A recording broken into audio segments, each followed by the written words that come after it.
Samajwadi party का delegation दाल मंडी जाना चाहता था, लेकिन प्रशासन ने उनको वहां जाने की अनुमति नहीं दी। देर रात से ही समाजवादी पार्टी के कई नेताओं को हाउस अरेस्ट कर लिया गया था और आज जब समाजवादी पार्टी के सांसद वीरेंद्र सिंह जी एयरपोर्ट उतरकर दाल मंडी के लिए प्रस्थान करने वाले थे, तभी उनको वहां पुलिस ने हिरासत में ले लिया।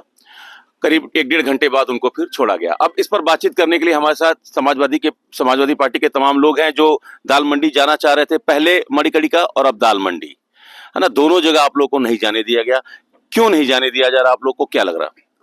ये जवाब तो सरकार को देना है कि वो क्या छुपाना चाहती है।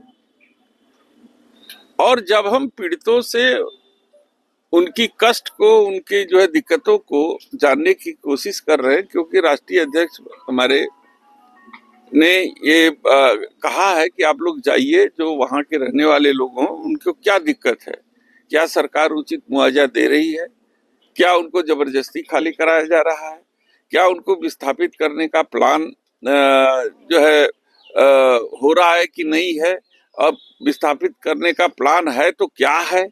ये तरीके से जब तक स्पष्ट रूप से जानकारी नहीं मिल पा रही है, सरकार बहुत सी चीजों को छिपा रही है, बहुत सी चीजों को धमका करके, धौंस दिखा करके गरीबों को की आवाज को दबा रहे थे। तो उनकी आवाज को जानने, सुनने और उनकी उसके अनुसार उनका समर्थन करने के लिए हम लोग वहां जाने वाले थे राष्ट्रीय अध्यक्ष जी के निर्देश पे। चूंकि मैं डिफेंस कमेटी की बैठक थी, 2 दिन में वहां था और आज मैं हवाई जहाज से एयरपोर्ट पे आया और हमारे साथी हैं आशुतोष सिन्हा जी, ये लखनऊ से चल करके आए और जिला अध्यक्ष यहाँ पे हैं, सबके साथ इंतजार कर रहे थे कि जो सब लोग जो है कि इकट्ठा हो, तो हम लोग चल करके वहां पर उनकी पीड़ा को समझे और उसका एक रिपोर्ट बना करके अपने राष्ट्रीय अध्यक्ष जी को दें, ताकि सदन के अंदर, सदन के जो लोकसभा में जो कार्रवाई 9 मार्च से शुरू होने वाली है पुनः, और उसमें इनकी पीड़ा को हम सदन के सामने रख सके। ये सरकार जो है कि लोकतंत्र में विश्वास नहीं करती, जबरदस्ती तानाशाही तरीके से लोगों का गला दबा करके वो केवल अपने मकसद को आगे बढ़ा रही है। तो ऐसी परिस्थिति में हम लोग जो है इसकी जानकारी के लिए जा रहे थे। जब मैं वहां उतरा तो वहां इंस्पेक्टर फूलपुर, बड़ा गांव के दरोगा सहित करीब 1 दर्जन सिपाही जो थे वो हमको घेर लिए। तो हमने कहा मैं 2 शर्त पे यहाँ से जाऊंगा। पहला ये है कि हम आपकी गाड़ी से जाऊंगा और आप मुझे अरेस्ट करिए, और दूसरा, मुझे अगर आप छोड़ देते हैं वहां से तो मैं ऐसे नहीं लौटूंगा, फिर मैं मुचलके पर साइन करूंगा, ताकि मैं इस बात को सीधा सीधा जो है अपने लोकसभा अध्यक्ष और सदन को सूचित कर सकूं कि लोकतंत्र में यह भी संभव है कि कोई आदमी दिल्ली से उतर रहा है और उसको तुरंत अरेस्ट कर लिया जा रहा है, तो हम जनता की पीड़ा भी न समझ सकें। तो इस हमारे अधिकार का हनन करने के उपरांत मैं विशेषाधिकार का प्रस्ताव लाता और फिर इनको जवाब देना होता। पता नहीं किस अधिकारी से इन्होंने बात किया, फिर उन्होंने कहा कि नहीं, मैं ठीक है, मैं आपको जाने दे रहा हूँ, मैं वापस ले रहा हूँ। फिर फोर्स लेके चले गए। फिर मैं अपने साथियों के साथ मैं हिरासत में लेने की कोशिश हुई थी। जरूर, अब उसको हिरासत समझिए या डिटेन करिए, समझिए कि डिटेन किया गया।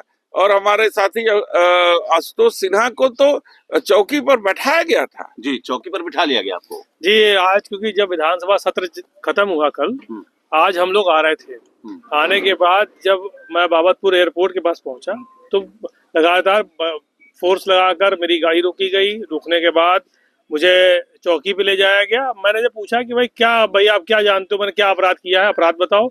और लोकतंत्र में, संविधान में किस धारा में लिखा है कि कोई अगर अपने घर जाना चाहता है तो आप उसको रोक सकते हो, या मैं कहीं भी जाना चाहता हूँ, बनासकर लोकल में रहने वाला हूँ, मैं कहीं जाना चाह रहा हूँ तो आप रोक नहीं सकते हमको। तो हमारे लोकतंत्र में संविधान के अनुच्छेद, चाहे आप 16 देख लो, चाहे आप अनुच्छेद 14 देख लो, चाहे अनुच्छेद 21 देख लीजिए, सारे अनुच्छेदों में आपको कहीं ना कहीं आपको देखने को मिलेगा। नहीं तो आप दाल मंडी में जाके, हो सकता है लॉ एंड ऑर्डर एक बड़ा चैलेंज है, है ना, वहां इस समय ध्वस्तीकरण की प्रक्रिया चल रही है। हो सकता है कि ये बड़ा कारण हो।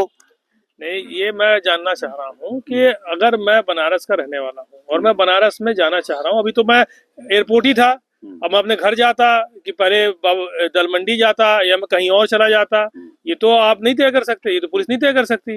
हाँ, अगर दलमंडी के पास गिरफ्तार करती और लगता कि अगर हम न्यूसेंस क्रिएट कर रहे हैं तो ठीक है, और गिरफ्तार करनी थी, हमको बैठाया गया और हमको बड़गांव थाने ले जाने की बात हो रही थी, हमने कहा नहीं ठीक है मुकदमा लिखिए। अभी पूर्व में भी अभी आप देख ही रहे थे चेतगंज में मेरे साथ जो घटना घटी, हमको घसीट के ले गए, मामला हमने विशेषाधिकार का लगाया विधान परिषद में और डीजीपी को जांच मिली है, यहाँ के जितने उच्च अधिकारी हैं सबकी जांच डीजीपी कर रहे हैं, 1 महीने के अंदर जांच सौंपेंगे रिपोर्ट, उसके बाद यहाँ के जो अधिकारी दोषी होंगे उनके खिलाफ कार्रवाई भी सुनिश्चित की जाएगी। ऐसा क्यों हो रहा सांसद जी? आप लोग पहले आप कहे मणिकर्णिका जाएंगे, वहां का सच क्या है वो हम बताएंगे, तो वहां आपको नहीं जाने दिया गया। फिर आप कहे कि हम दाल मंडी जाएंगे, रात से ही हम देख रहे हैं हाउस अरेस्टिंग का सिलसिला शुरू हो गया।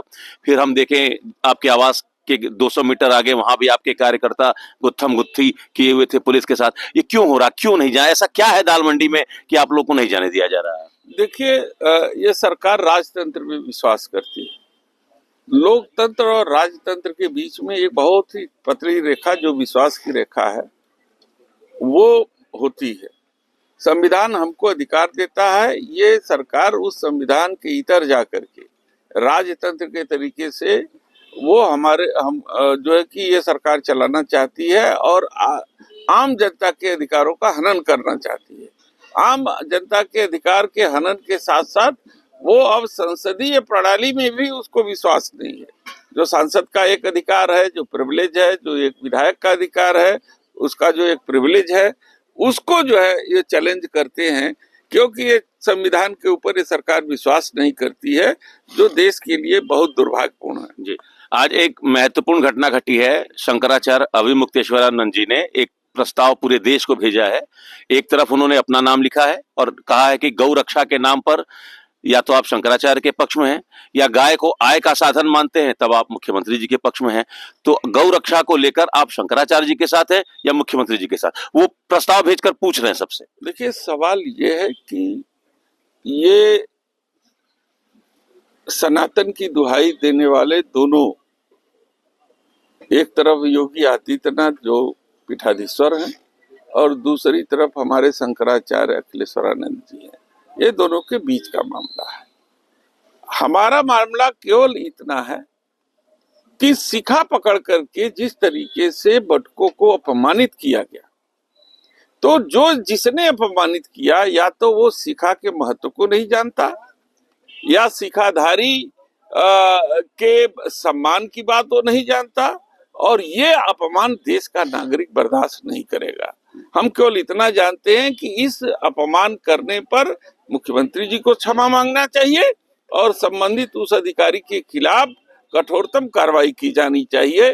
तो ये इसकी मांग समाजवादी पार्टी का। एक आखिरी सवाल, 18,000 रुपए अब वेतन मिलेगा जो हमारे शिक्षा मित्र हैं, इस पर तो वाहवाही होनी चाहिए मुख्यमंत्री जी की। क्यों, हम तो 40,000 दे रहे थे समाजवादी। वो तो कह रहे थे कि आप लोग, आपके नेता प्रतिपक्ष को उन्होंने मेंशन करते हुए कहा कि आपकी जब सरकार थी तो आप लोग तो 3,000 रुपए दे रहे थे मानदेय। नहीं, 40,000 हम लोग दे। उस पर तो रोक लग गई थी ना। फिर अब रोक समायोजन के बाद उस पर समायोजन पर रोक लग गई थी सुप्रीम कोर्ट की। सरकार रोक लगाई थी, और हमारा जब हम लोगों ने शिक्षा मित्रों का चयन किया था, तो शिक्षा मित्र को हम लोग जो है कि समान कार्य और समान वेतन के आधार पर हम लोगों ने उनको जो है 40,000 रुपए वेतन देते हमारी सरकार देती थी, जब माननीय अखिलेश जी की सरकार थी। सरकार ये बदली है, तब इन लोग सरकार रही तो पहले तो इनको शिक्षक मानने से इन लोगों ने इनकार कर दिया।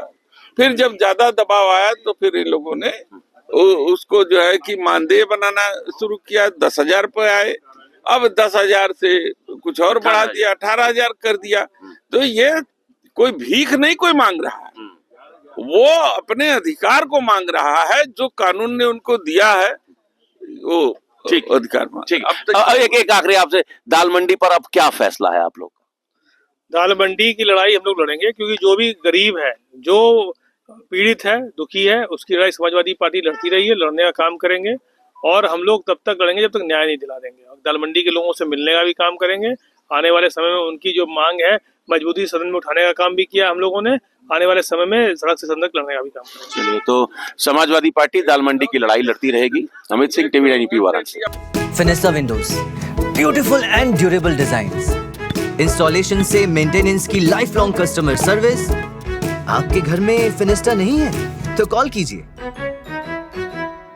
Finer Finesta.